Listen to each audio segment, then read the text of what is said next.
Did you know that out of the 35,000 people that I've taught to build businesses, exactly zero that I can think of have ever built a 100% automatic business? Now, it's not for a lack of success. I mean, some of these people, it's kind of insane. We followed up with them after years, and we did an award thing at our live event 6 months ago or so. And some of these people have done over $100 million in sales. Yet none of them have been able to build a business that just kind of runs on its own. I believe it's because building an automated business is just not possible. However, you can build a business that is almost, let's call it 99% automated. And there's really only one way to do it. And in this episode, I'm going to share how to do it. So a few years ago, I was hanging out with a friend and we're out playing paintball, and he had the goal. He'd been very successful in business, had some ups and downs, and his goal at the time was to build $100,000 per month stream of automatic income. And I thought, wow, that would be awesome. If I could just have 100 grand coming in every month, I mean, that pretty much allows you to do whatever you want. Pay for a super nice house, pay for some nice cars, nice vacations. I mean, you're living a great life at that level of income, especially if you don't have to do any work for it. And so I kind of had this in the back of my head, and I tried, standard operating procedures, different operating systems for companies such as traction, all that kind of stuff. And none of it really worked because as soon as I let off the gas in the company, we'd get behind. Things would start falling apart. We'd get behind competitors. So then I was really like, this isn't really working. This whole systemization of the whole business, I don't think is the route to go. So I didn't know what it was. But then I began to study Warren Buffett and his holding company, Berkshire Hathaway. Then I finally realized really the one way to create a business that pretty much runs on its own. And by running on its own, I mean without you having to do anything. And so I believe you can't automate an entire business because of competition. If you've got a business and you all of a sudden say, I'm not going to do any work in this thing, I'm just going to let the systems run this, you're going to have a competitor in the same business with the same products that they have somebody that's behind that thing that is hustling, that is working 16 hours a day to build that business and specifically to beat you if you are the bigger player in that space. So getting the business to run on its own doesn't work because you've got motivated people that eventually are going to compete with you and want to take your profits. However, studying Warren Buffett and the Berkshire Hathaway model, you can hire people to run businesses that have the same incentives as you do as an owner. This is how Warren Buffett is able to own, I think it's 60 to 70 companies, yet he doesn't manage any of them. His real goal in any of those businesses is to make sure there's a good CEO in place. And if a CEO change ever has to happen, he makes that happen. That is his entire goal and just kind of monitors the financials. And so somebody needs to be in charge of growth in the business for that thing to move forward. Now you might be wondering, especially if you listened to yesterday's episode, why am I bringing this up now? Because the next 30 days, during this 30-day period, this show is going to focus on finding the biggest breakthrough in your business, especially an e-commerce business. Now, this applies specifically if you already own an e-commerce business, you feel stuck, or you feel like you're not reaching your full potential. Also applies if you're a beginner trying to figure out how to really build and scale an e-commerce business. And so I wanted to cover this now up front because I believe that the myth of an automated business kills companies. We have a member of our mastermind called the Tycoon Tribe. She's built a business with multiple millions a year in sales, still does multiple millions a year in sales, but it used to do a lot better. It's kind of fallen on some hard times, and it's believed because she's kind of lost her focus. She's had some ups and downs in that business. The main sales channel she was selling on wasn't working as well anymore. Competition had come in, and she'd kind of gotten distracted, disillusioned, and so she's kind of just let the business coast. However, just by letting the business coast and without a good person running it, it's begun to kind of fall apart. So if your business isn't living up to its full potential, you're going to have to take the lead to get your business to the next step. So following with me over the next 30 days, I'll show you exactly how to get your business growing again extremely fast. I've done it in multiple businesses. I've helped people do it. I know the path to do it. And so I'm going to walk you through that over the next 30 days. But you're going to have to do this stuff yourself most likely.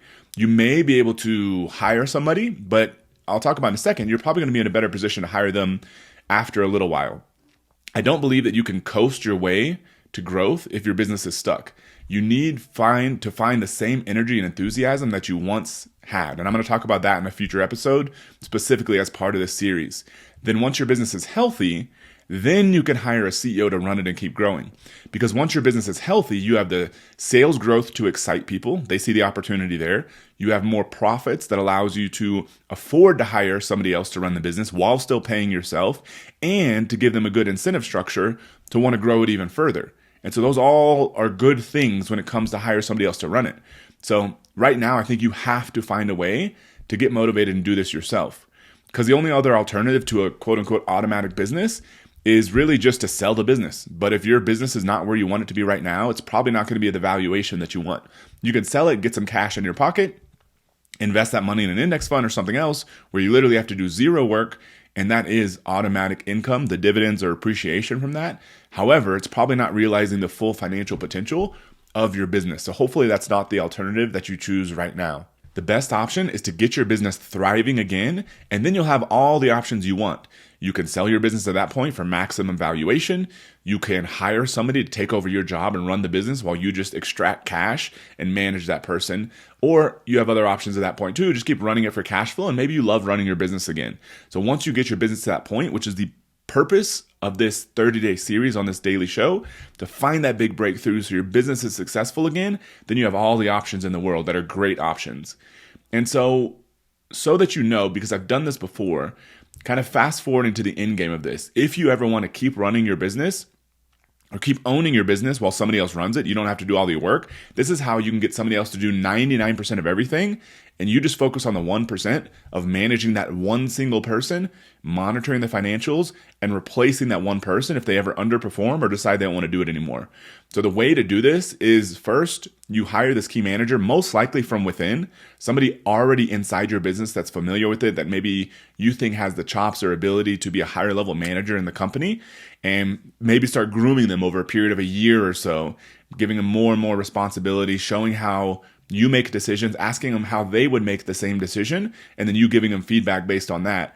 Or from within your network. If there's somebody else from within your network, you can use a recruiter for this sort of thing. But for a typical business that, we see that's maybe 1 to say 20 million a year in revenue, hiring from a recruiter or CEO is probably not going to be the ideal option. You can find them, but I think you're most likely going to find this person either from within your company or from your personal network. Then ideally do some sort of trial period. You don't want to just turn over the whole business, say, hey, good luck. 2 months later, the business tanks. You're pissed, you're back in there running the whole thing, and you think this whole thing will never work. And so doing some sort of trial period is ideal. Some small management task, some small management period, hire them as a consultant. Any of those things that allows you to test before you fully commit is a great idea. Once you do get them in, even during the trial period or after, you want to hold them accountable to specific results. Black and white results such as revenue growth, cost savings, profitability, new products created, whatever the scope is of the job you want to give them initially. Don't add a lot of wiggle room there. Make sure they know exactly the results that you expect, and then you document those results and you review them on regular intervals. Where I see this stuff get really fuzzy is when there's always excuses of why results weren't hit. Just as yourself, you own the business, you hold yourself accountable to results. You need to do that with this person because there's always going to be excuses, and they're going to sound pretty good. The market changed, the economy changed, this product had an issue, this employee had an issue. There's always stuff. But your job as the main manager in the business is to get results, not make excuses. And so you got to hold them responsible for those same sort of results. And then incentivize them with 3 levels of compensation. Number 1 is salary. Keeps the lights on. Make sure that they're not worried about if they're going to have enough money to pay for their house and stuff next month. So a nice market-based salary, nothing crazy. I recommend on the lower end, ideally for the salary, a good performance-based bonus. If they're the person running the business, that's likely going to be profit. Some metrics tied around the profitability of the company. So a bonus compensation, and then also some path to equity. There's a lot of different models here, and you can research them online. Warren Buffett's a big fan because he mainly deals with public companies about the main person in charge buying equity in the business. But a lot of times in a private business, that's kind of hard. I've seen some other models, such as Constellation Software, where they withhold part of people's compensation, and that's used to buy part of the business. Or just a typical stock option program. You just got to be careful there that it's not only upside with no downside. Sometimes it's there's some weird incentive structures there, but some path to equity. So they literally are thinking like an owner in this thing. That's your best alignment with this person. Then once they're in place, you have those 3 levels of compensation: salary, bonus, and equity. Then you manage them like a board of directors. You're in charge of the CEO. You monitor their performance and you replace them if necessary. That's your entire job, doing this 1% while they do the 99%. So we've kind of moved in this direction, though not quite. It's more like 70-30, I think, maybe even 80-20 between at our e-commerce business, where my business partner, Charles, he runs the whole business. He's CEO, he's majority owner, he gets a higher compensation, all those sort of good things. So he's really in charge day to day. I just try to help. I mean, I was instrumental in getting the business scaled to a certain point, but then now my job is to really pitch in and help wherever it's needed, monitor performance, fill in some of the gaps he's not the best at. But at the end of the day, he's CEO running the business on a day-to-day basis, which is why he's paid more and has more ownership. And so that's the model where it's worked out fairly well. I've done this in place in other businesses where I literally promoted somebody to the owner and manager of the business. So I've done this multiple times. And it's one of those things where I heard these guys at a company called Tiny Capital. They talked about it like building scar tissue. It's not going to go great every time. I hired multiple executives in the past that didn't work out. I promoted one person within the business that eventually kind of was running the business.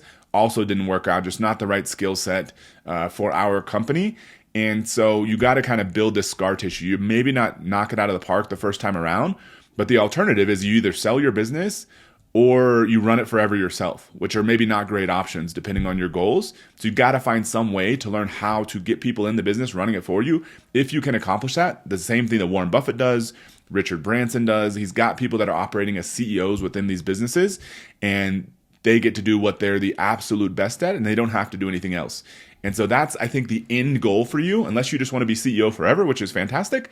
And you don't want to just have to sell your business, because usually that's not the best move financially. Because say somebody buys it at like 5x profit, then after those 5 years, it's free money to them every year thereafter. Whereas if you just own that business, you can keep producing profit and cash flow and net worth for yourself for decades to come. But you don't have to run the business yourself. And so remember, the best time to hire is when your business is thriving. And so this series that we're on right now within this daily show is about finding your biggest business breakthrough in e-commerce. And I believe you are the person who's going to have to find it, which means that you need to take 100% responsibility for your business. You can't automate a business and expect it to thrive versus competition who's just pouring their blood, sweat, and tears into beating you. You have to find that energy to get this machine going again. Then you'll probably love running the business again. You won't even care about hiring somebody, but then you can hire somebody to manage this thing for you. So I would get this idea of an automatic business out of your head. Sure, you can improve operations, you can build systems, all those things are great, but you need somebody heavily incentivized that's running that thing, because your competing businesses will have that in place. Once your business is thriving, you can hire a CEO who may even do a better job than you, which is kind of crazy and fun to think about. So over the next 30 days, I'm releasing a daily episode on how to find the biggest breakthrough in your e-commerce business to unlock massive growth. Now, my goal is to turn this series of 30 episodes into a handbook for unlocking e-commerce growth, literally a physical book. So please send any questions you have about this series about unlocking growth in an e-commerce business to me via Instagram direct message. My username on Instagram is MattClarkTX, as in Texas, MattClarkTX. Just add the podcast question. Just type that in there before you send me your actual question, so that my assistant knows to give me the heads up that there's a question over there specifically about this series. If you want to get every single episode that I'm going to be releasing 100% for free, subscribe on your favorite podcasting platform or to my YouTube channel.